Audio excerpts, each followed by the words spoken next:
저처럼 즉흥적이고 충동적인 성향이 강하신 분들이 돈을 모으기가 힘든 이유가 사람이 어떤 선택을 할 때 후회라는 걸 하잖아요. 이게 더 좋은 선택이었을 텐데 라는 생각을 하는데 즐거웠으면 됐지라고 실제로 전 생각을 해요. 별로 후회를 안 해. 실제로 저는 충동 구매한 제품들도 잘 쓰긴 또 잘 써. 그러니까 더 후회를 안 하겠죠? 뭘 사잖아요. 그러면은 마음에 드는 구석도 잘 찾아내. 장점이면서 단점인 것 같다라는 생각을 했는데 나쁘게 얘기하면은 좀 장기적으로 못 보는 것 같아요. 그러니까 재무적인 시뮬레이션이 안 돌아가고 있는 것 같기도 하거든요. 여러분 5월 이제 거의 끝났죠? 제가 며칠 전에 종소세 신고를 마쳤는데요. 그때 카드 소비 내역을 새삼 들여다보게 됐어요.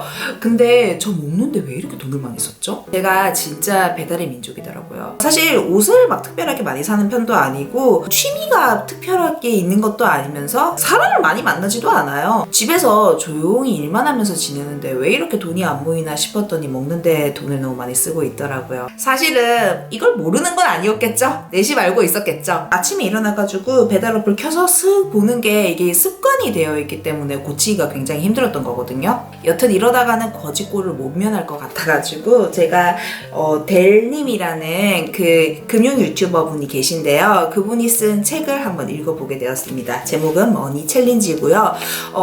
이 책을 보고 제가 딱 느꼈던 거는 MBTI로 치면은 J 유형이 아니면은 돈 모으는 게 참 힘들겠구나 싶었거든요. 근데 저는 MBTI 딱 검사를 해보잖아요. 그러면은 P가 거의 몇 %더라? 저는 어쨌든 즉흥성이 굉장히 강해요. 충동성도 강해요. 여기에서 진짜 기본적인 기초적인 재테크 비법에 대해서 말씀을 해주시는데요. 이런 거 있잖아요. 수익이 10%는 저축해라. 통장 같은 것도 용도별로 쪼개놔야 되고 가계부 써가지고 소비 패턴 분석하는 방법도 알려주시더라고요. 근데 제가 이걸 몰랐던 건 아니에요.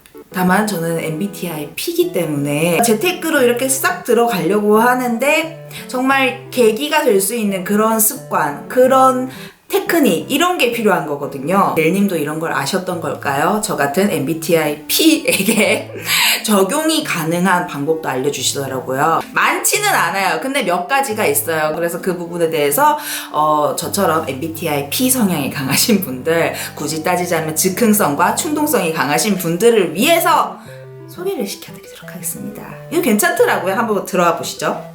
다 어떤 건지 말씀을 드리도록 할게요. 우선 여러분들이 뭔가 사려는 마음이 들 때 그 사려는 제품의 금액만큼 그걸 이체해가지고 쇼핑 적금을 드는 겁니다. 제가 그래서 이걸 실제로 만들어가지고 해봤거든요. 저의 쇼핑 적금 계좌를 보니까 제가 인스타그램에서 눈팅하면서 살까 말까 고민했던 그런 옷이랑 패션 소품의 가격이랑 배송료까지 저는 해놨고요. 며칠 전에 제가 맥날 슈리버거가 땡겼었거든요.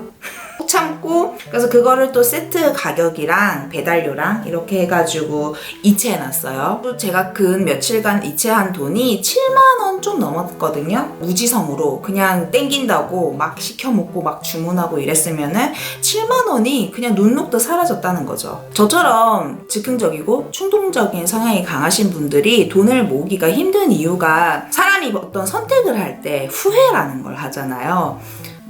이게 더 좋은 선택이었을 텐데 라는 생각을 하는데 이건 제 성격의 장점이긴 한데 후회를 별로 안 해요. 즐거웠으면 됐지라고 실제로 전 생각을 해요. 별로 후회를 안 해. 실제로 저는 충동 구매한 제품들도 잘 쓰긴 또 잘 써. 그러니까 더 후회를 안 하겠죠? 그러니까 반성이 없는 거예요. 뭘 사잖아요. 그러면은 마음에 드는 구석도 잘 찾아내.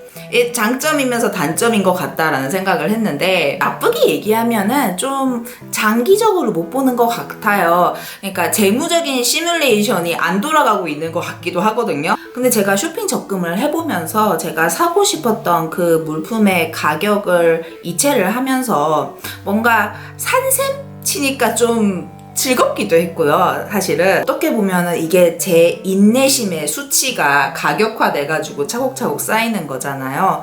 그러니까 성취감도 들고 생각보다 뿌듯하더라고요. 제가 그런 거에 뿌듯해할 줄 몰랐는데 뿌듯하더라고요. 제가 음식 배달 같은 거를 할 때는 사실 되게 단순하게 생각하는 거거든요. 아, 배고프다, 맛있는 거 먹고 싶다, 아, 그 되게 좋겠다, 단순한 생각으로 이렇게 배달을 했는데 제가 쇼핑 적금을 하기 시작하니까 이게 두 가지 생각을 하게 되는 거예요. 나 이거 배달시켜가지고 먹으면은 참 맛있고 배부르겠지? 라는 생각과 동시에 근데 내가 이거를 쇼핑 적금에 이체를 하면은 또 그 돈이 쌓이는 걸 보면서 기분이 좋겠지? 라는 생각이 동시에 들고 선택지가 주어지니까 약간의 고민을 하게 되고, 그래서 뭐 항상 제가 쇼핑 적금을 하는 건 아니지만은 그래도 어쨌든 딱 소비를 하는데 브레이크가 걸리는 거예요. 그러면서 조금은 절약이 되겠죠. 제가 사실은 한 코로나 시작한 이후부터 음식을 좀 많이 시켜 먹었던 것 같아요. 특히 절제가 좀 안 되는 부분이 있었고 살도 솔직히 많이 쪘는데, 이런 식으로 하면은 다이어트에 도움도 되고 진정한 금융 테라피가 아닌가라는 생각도 하게 되네요. 쇼핑 적금한 게 쌓이다 보면은 이런 생각도 들 것 같아요. 내가 여기에 돈을 이렇게 많이 쓰고 있었단 말이야? 뿌듯하면서도 동시에 놀랄 것 같아요. 그리고 반성도 하게 되고요. 그리고 이게 진짜 뿌듯함이 커요. 동기부여가 되더라고요. 나도 좀 절약할 줄 아네 라는 생각이 들기 시작하는 게 어쨌든 즐거움이 중요한 저 같은 부류의 사람들한테는 중요한 것 같습니다. 그리고 머니 챌린지에서 추천한 방법 중에 제가 두 번째로 실행해 보려고 하는 거는 매일 미션 적금인데요. 제가 지금 돈만큼 아끼고 싶은 게 시간이거든요. 구글 직원들이 이런 형태의 1시간씩 알람이 울리는 그런 타이머를 놓고 일을 한다고 해요. 그래서 제가 이런 시계까지 샀는데, 사실 제가 유튜브 이런 거 편집하다가 내지는 시나리오 같은 거 쓰다가 중간에 딴짓을 할 때가 상당히 많아요. 이 하하 채널에 고양이 올라오면 봐야 돼. 근데 제가 이런 습관이 비효율적이라는 거 당연히 알고 있죠. 근데 이걸 고치고 싶은데 매일 미션 적금을 통해서 도움을 받으려고 하는 거죠. 어떻게 할 거냐면요, 습관화 시키고 싶은 것들이 있잖아요. 그러면은 그거를